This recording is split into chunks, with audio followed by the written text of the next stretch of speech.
ప్రియాంకకి అస్సాం అయితే ఒక పరీక్ష. ఎందుకంటే అక్కడెక్కడో ఎన్నికలు జరిగితే ఈవిడికి పరీక్ష ఏంటంటే, ఈవిడ రాహుల్ గాంధీని దాటి నాయకురాలవ్వాలని కోరుకుంటుంది. ఒక టీమ్ ఆల్రెడీ కాంగ్రెస్‌లో ఇప్పుడు 2 గ్రూపులుగా నడుస్తున్నాయి. సోనియా గాంధీ ఆశీస్సులతో రాహుల్ గాంధీని మళ్ళీ ప్రధానమంత్రి అభ్యర్థిగా తీసుకురావాలన్నటువంటిది ఒక ఎత్తుగడైతే, ఇక ఆయన పని అయిపోయింది. 3 టర్మ్‌లు ఓడిపోయాక ఆయనకేదో 4 సీట్లు పెరిగింది తప్పించి సీన్ లేదు. ఆయన వలన పార్టీ అధికారంలోకి రాదు. కాస్త ఇందిరాగాంధీ ఫేస్ ఉన్నటువంటి ప్రియాంక బెటర్ అన్నటువంటి ధోరణిలో కొంతమంది ప్రియాంక వెనకాల ఉంటున్నారు.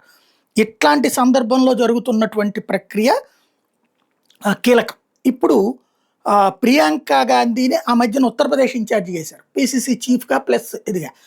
ఆవిడ ఆధ్వర్యంలోనే పార్టీ సర్వనాశనం అయిపోయింది అక్కడ. పొత్తు లేకుండా పోటీ చేసింది అక్కడ. ఎవరితో సమాజ్‌వాదీతో పొత్తు లేకుండా చివరికి ఓట్లు పోయే, సీట్లు పోయే సర్వనాశనం అయిపోయింది పార్టీ. తర్వాత ఆవిడ మళ్ళీ ఆ కేరళలో వాళ్ళ అన్నయ్య వదిలేసిన సీట్ నుంచి పోటీ చేసి తన వరకు గెలిచింది. ఇప్పుడు అస్సాం ఇన్ఛార్జికి ఇచ్చారు. ఈ మధ్యనే వాస్తవంగా ప్రియాంకని జాగ్రత్తగా ప్రమోట్ చేసే ప్రక్రియ జరుగుతోంది పార్టీలో. ఒక వర్గం నీట్‌గా చేసుకొస్తుంది. ఈవెన్ బీజేపీ కూడా తెలివిగా ప్రియాంకని ప్రమోట్ చేస్తూ రాహుల్‌ని డిగ్రేడ్ చేస్తుంది. ఇలాంటి దశలో ప్రియాంకకి అస్సాం ఇన్ఛార్జ్ ఇచ్చారు. అస్సాంలో గెలిచే అవకాశమే లేదు. గెలిచే అవకాశం లేని చోట గొగోయ్ లాంటి సీనియర్ నాయకుడు ఉన్నాడు అక్కడ. కానీ బీజేపీ వరుసగా 3వ సారి గెలిచేందుకు అవకాశమే ఉందని అక్కడ చెప్తున్నారు. ఇప్పుడు అక్కడ అస్సాంలో గనక కాంగ్రెస్ గెలిచిందంటే ప్రియాంకకి ప్రధానమంత్రి అభ్యర్థిగా భవిష్యత్తులో ఛాయిస్ వచ్చినట్టు.